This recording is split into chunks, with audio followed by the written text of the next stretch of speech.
teman-teman, perkenalkan saya Sartika Vitaloka dari tingkat 2A NIM PO 71320-026 mata kuliah KMB 1, dosen pengampu Nurse Wela Juartika SKPMK. Dalam memenuhi tugas mata kuliah KMB 1, pada video kali ini saya akan membahas tentang asuhan keperawatan demam tipoid. Sebelum itu kita harus mengenali dulu nih apa itu demam tipoid. Jadi demam tipoid adalah penyakit infeksi bakteri yang menyerang sistem pencernaan manusia yang disebabkan oleh Salmonella typhi dengan gejala demam 1 minggu atau lebih, disertai gangguan pada saluran pencernaan dan dengan atau tanpa gangguan kesadaran menurut Rampengan tahun 2007. Jadi, penyebab utama demam tipoid adalah bakteri Salmonella typhi. Teman-teman, kalian udah tahu belum sih nama bakteri yang menyebabkan terjadinya penyakit demam tipoid? Nah, jadi nama bakteri itu adalah Salmonella typhi. Yuk kita lihat lebih lanjut.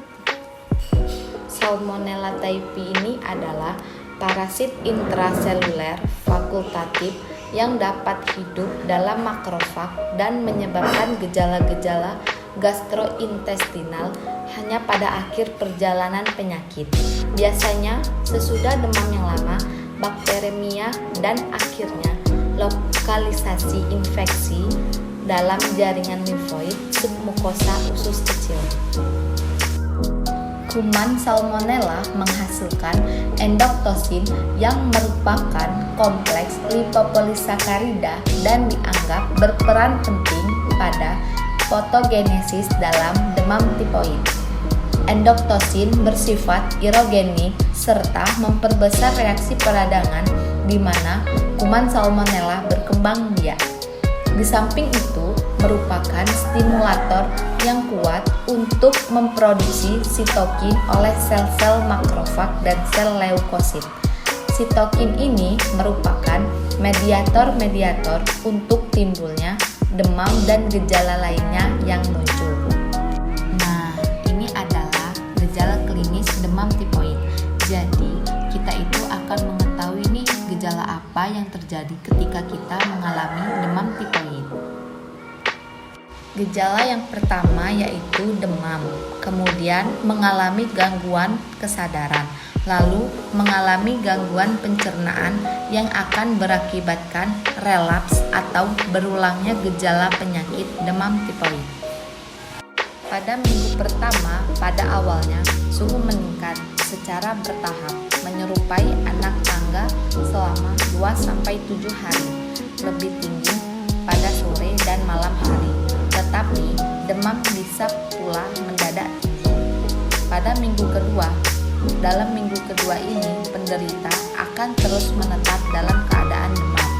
Pada minggu ketiga mulai menurun secara tajam pada minggu ketiga.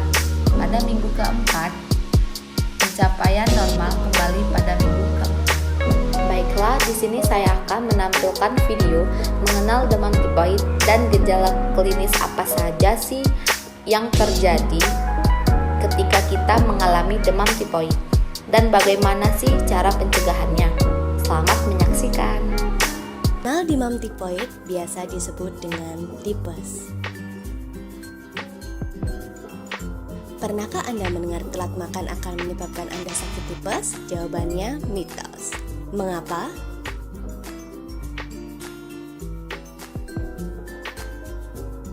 Demam tipoid menyerang pada saluran pencernaan disebabkan oleh infeksi bakteri Salmonella typhi yang masuk ke dalam tubuh melalui makanan dan minuman yang terkontaminasi.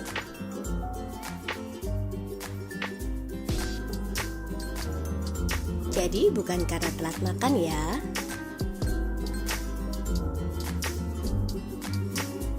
Pahami dulu yuk gejala-gejala demam tipoid.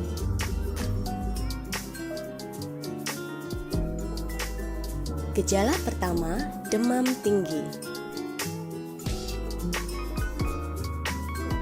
nyeri perut, sakit kepala, mual dan muntah.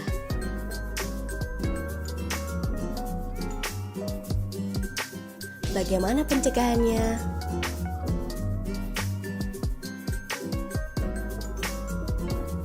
Pertama, rajin mencuci tangan.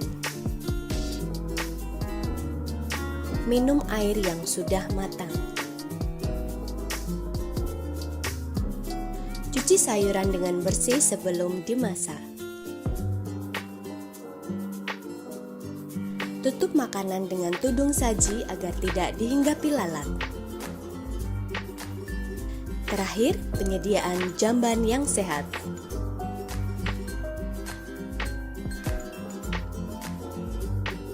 Yuk jaga kebersihan makanan dan lingkungan agar terhindar dari demam tipoid.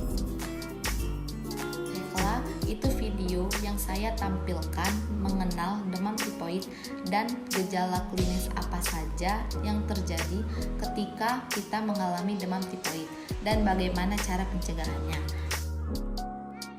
Diagnosa keperawatan yang pertama, hipertermi berhubungan dengan proses penyakit atau misinfeksi. Yang kedua, nyeri akut berhubungan dengan agen pencedera fisiologis atau misinflamasi.